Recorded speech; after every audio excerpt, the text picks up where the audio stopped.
this morning, the FBI, the U.S. Attorney from the Eastern District, announced a far and wide, sweeping set of indictments against many people, including members of 3 families of the mafia, La Cosa Nostra, including Portland Trailblazers head coach Chauncey Billups, including Damon Jones, former Cleveland Cavalier and assistant coach, Terry Rozier. 2 separate indictments.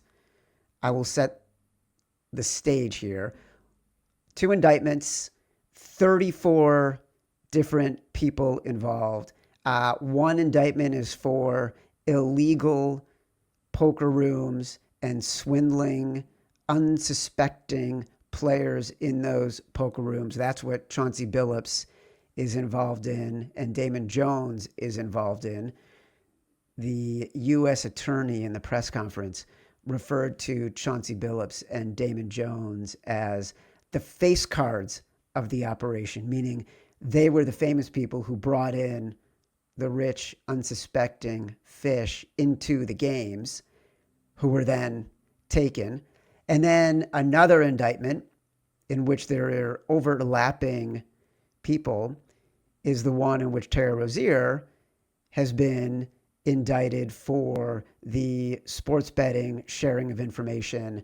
That also is tied to Jonte Porter, who famously was banned. This is involving player props and Terry Rozier player props. Crazy story. Definitely, the stakes keep getting higher on the gambling scandals since legalization. And a couple years ago, there was the Otani interpreter scandal. Now this is front page news. This has been blowing up all morning since the arrests at 6 o'clock in the morning, both in Portland and in Orlando, where Terry Rozier was after the Heat game last night. He did not play last night. And now there was a press conference that was all over the news.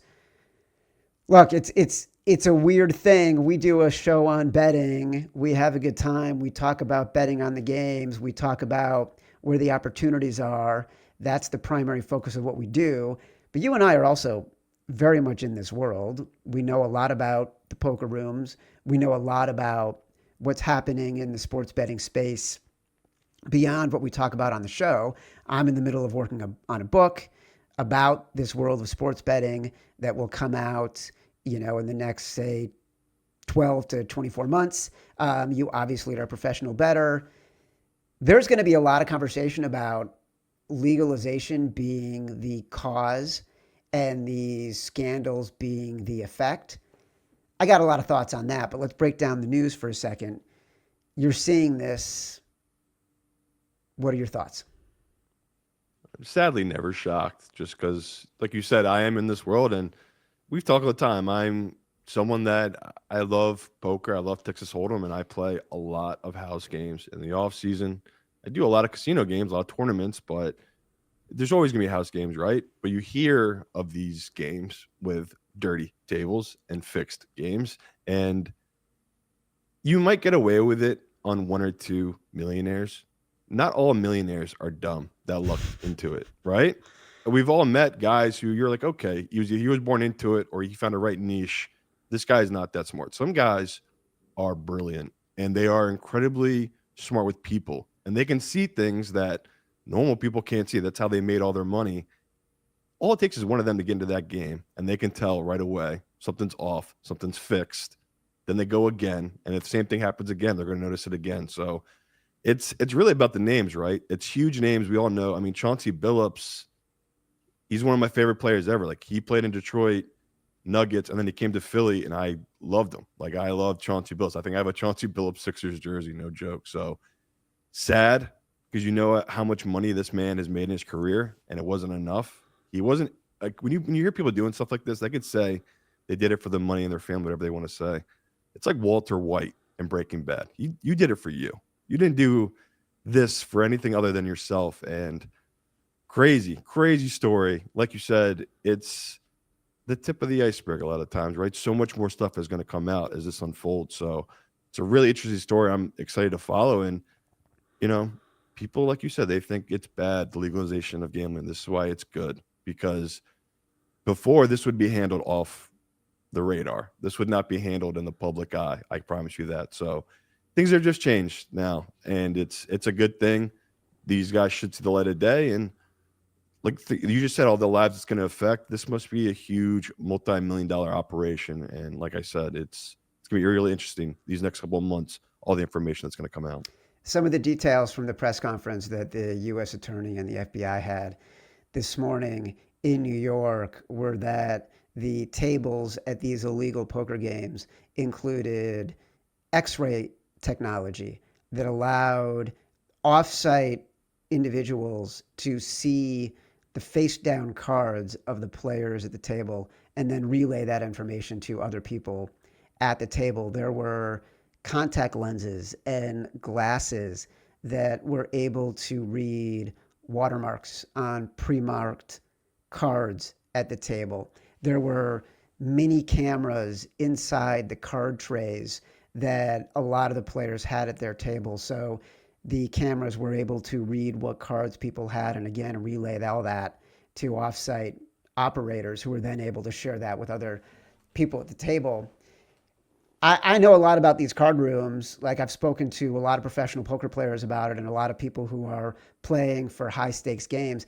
This is how a lot of professional poker players, not games like these that are fixed, but a lot of professional poker players, even at the World Series of Poker, these are the games that are going on. These are the games where the cash is being traded, where, it's 1 million, 2 million, 3 million, 10 million on the table at the World Series of Poker because these games go on all night and that's where the real action is happening. And they've been at the center of this gambling controversy that started with Jonte Porter. And so the marriage of these things, and it was also, I think, a part of the Otani stuff, the marriage of these things and how these things take place between just very wealthy people across the board is where I think sort of the real intriguing sort of narrative is taking place. Just like you're in these poker rooms, you like to play poker. You just said that. Like when you're inside there, what does it feel like? I mean, it's fun, honestly. It's all about how you view money, though. Like these people view money the same way I do. That it's something to have fun with. It's not so much, you know, like again, you can have rough nights. No one wants to lose money, but it's not like in Sopranos, right, where the guy's like, "Yeah, I got 150K and I owe this casino room." It doesn't really work that way, right? You're spoken for. You're not going into debt selling your business to play in these casino rooms. So um, that's what the interesting part of this, though. This is like way above my levels. Like I've played in some games I shouldn't have been in, and I literally play super tight. And I'm literally just there to build relationships in the conversation. I honestly am there. If I can get up 10K, great. If I lose 10K, okay, I'll walk away. But I'll never go all in unless I have the nuts. And guys in that room will know that. So if I do push, they almost always fold. So I can bluff myself into some nice spots, but I play super, super tight in those games. There's guys who sit down and they will go all in every 3 or 4 hands. They just like the action and they're there for the drinks, the cigars, the fun. It's all different. Everyone's there for different reasons. So this one, like you said from the top, Chauncey Billups, if someone said you want to come to this poker game, you can meet Chauncey Billups. I'm a sucker. I would have been there. So them putting him out there and being like he was running this thing and he knew that he could get people in there because of who he was. I believe that right from the top. So yeah, again, American reporting, people keep saying it's dying, Chad. It's not dead yet. It's Not still dead got yet. legs, and the stories are pretty incredible when they do get broken. So, yeah, I don't know if it's gonna be Pablo Torre finds out, but that's the greatest fear I think in all sports media right now is you do not want to know if Pablo Torre is looking into you. I would love a Pablo breakdown, a show about this one because, like we said, we're just getting the layers here. Man, you think it just stops at Terry Rozier? I mean, this might get really juicy in the NBA. Not, I don't want to say it's the most corrupt league or whatever, but between the owners, the players, no other leagues have these type of scandals right now. This Well, is really, really wild that every sport has their own little scandals. I hope this is where it ends for the NBA, because between what's going on with the Clippers, now what's going on with players in the league, they need this to stop. You need this to stop, the NBA. This is such a bad look. Well, look, the the player prop problem Phew. is the biggest challenge for the NBA. And Adam Silver was on Pat McAfee 36 hours ago, 48 hours ago, talking about working with the operators to try to limit certain player prop markets.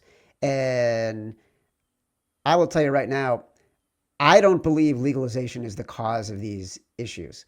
I think legalization is part of why we are learning more and more about these issues.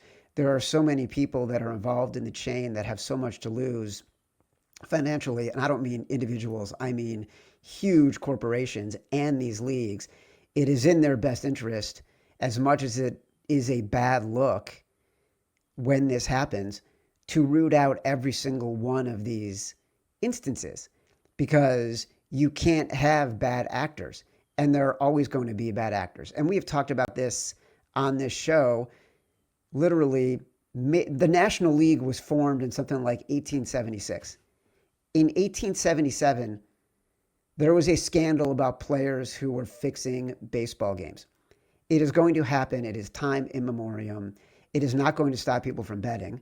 The amount of money that is wagered every year gets bigger and bigger. Only now we have a much better understanding of what that money is and where that money is going. And people need to realize we're catching them, Chad, because these are done through legal books. We're not Right. even talking offshore. So, Well, that's what I mean. These are being people done don't through realize legal that's why you books. need these legal books, like Chad's saying here. It's like, without it, we wouldn't catch these people. It'd all be offshore like it used to be, and there'd be no stories in the news. Like, you're naive if you think this is something new, is what I think we're both saying, right, Chad? Right. And but I don't want to turn this into like advocacy for sports betting, because we are both sort of shills in that regard. But I do think that, back to the player props, that's the biggest challenge. You know, you mentioned a guy who's making so much money. Why would he do it? Well, he's doing it for him. I don't know what Terry Rozier's financial situation is. I don't know who he was doing this for, why he was doing it, what the situation was in any capacity. I do know that Terry Rozier is in the last year of a 4-year, $96 million contract. Yeah. Right? And so he's not Jonte Porter. He's not the guy who's on a two-way deal at the end of the bench, who's bouncing around between the G League and the NBA, and maybe $50,000 as a quick amount of cash means something to him. So we don't know what it is with Terry Rozier. But the premise has always been that a lot of these leagues are protected from fixing scandals because the amount of money for the people who can impact the actual game is so high that it won't be worth it for them to get caught up in this. But the props change that. The props change everything. And I think specifically in the NBA more than any other league, it's harder for a running back to always be in control of his own destiny, because he doesn't know how many times he's going to get the ball, right? That's determined on the situation and the flow of the game. Same with baseball. It's really only controlled by the pitcher. And we've already seen in the case of the Guardians pitchers who have been suspended and are under investigation, how that can be figured out, because it is so egregious that there are monitoring agencies and the operators in the leagues that are working together say, we've got some weird activity, we got to flag this. The NBA, anybody, any individual player with all the markets that are available, as much as they are trying to limit the markets that are allowable, especially for end-of-bench players, that's an impossible scenario to police. That changes the argument about whether or not there is an amount of money that would keep people from fixing a game, because it's not about the game anymore. It's just about your individual performance. And even then, it's not about always doing badly. It's about just doing badly enough to make it look like it's not suspicious. That's the real insidious, dangerous part of what we're talking about here, is that prop market, especially for the NBA. I don't know how they fix it.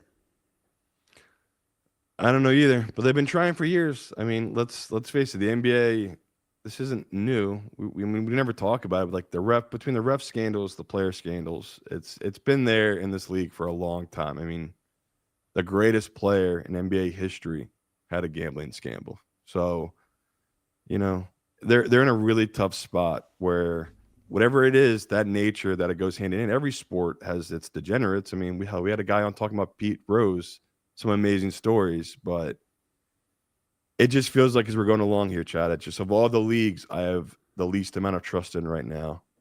Obviously, air hockey, that whole scandal and all that stuff. Badminton. We're not talking about. We're talking about the major sports. NBA of the major sports right now.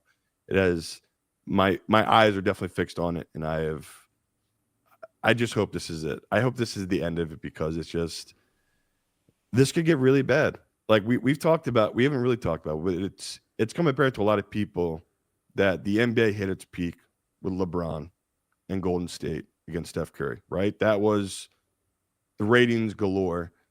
The MLB has a real opening here because it's like romanticized right now. MLB has had a nice resurgence of coming back to being a major sport. Its biggest scandal with its biggest player, it looks like they avoided it. And I don't know about you, but like Otani, he's the greatest player I've ever seen in my lifetime. So it's like, I get why they found a way out. They moved bridges to make that work. And like we always joke, he's one of us. Like it makes me love him even more, knowing the guy's a gambler. But the NBA stuff, it's not funny. It's not cute. This is scary stuff. It's within its league with its big players. Like Chad just said, I didn't know Terry made $90 million. That's an insane amount of money. 4-year, $96 million deal. So yeah, I'm sure you're gonna get a ton of calls over the next week and you'll get more info on it. But as we sit My here right now, phone is literally, I just checked it, it's like nonstop texting right now from people in the industry, from people who are just waking up to this. They're truly astonished. They're same. blown away. Look, I'm a massive NBA fan.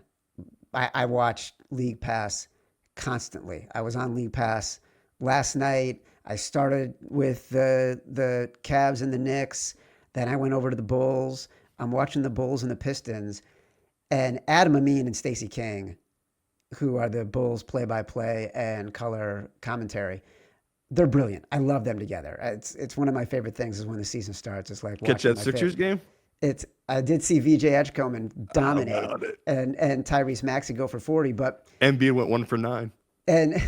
But here's my point is Adam Amin is a brilliant play-by-play guy, and we've seen that this season. He did that 15 innings Mariners game. He does NFL. He does the Bulls play-by-play. Last night, they were playing the Pistons, and they were talking about Duncan Robinson. And Duncan Robinson has replaced, as the three-point threat, Malik Beasley. Malik Beasley, who had a record-setting year last year, had gotten a new contract from the Pistons, and then he was part of a gambling investigation, and that contract was pulled, and he's still on the street because the investigation is still happening.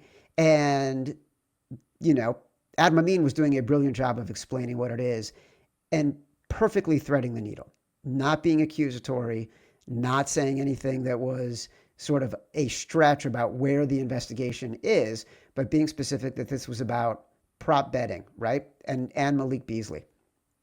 No joke. 30 seconds after he's done, an in-game promo for the betting sponsor of the Chicago Bulls in the game comes up all about live player props you can be betting in the middle of that game. And Adam Amin, to his credit, did not skip a beat. He did not try to gloss over it. He acknowledged the irony. He noticed he called out his producer. He's like, I can't believe you're doing this right now. It was brilliant. I kind of feel like that's us right now. Like, there's a very serious thing happening, and we obviously have to talk about it. And you and I have both been very lucky and very successful in this particular industry for many, many years, both with this show and way beyond this show. And we're going to have a good time talking about these NFL games, but it's hard not to acknowledge the serious nature of what's happening and the ramifications on the industry. So that's why we're going to keep talking about it and keep following up on what's happening with this investigation. It's crazy.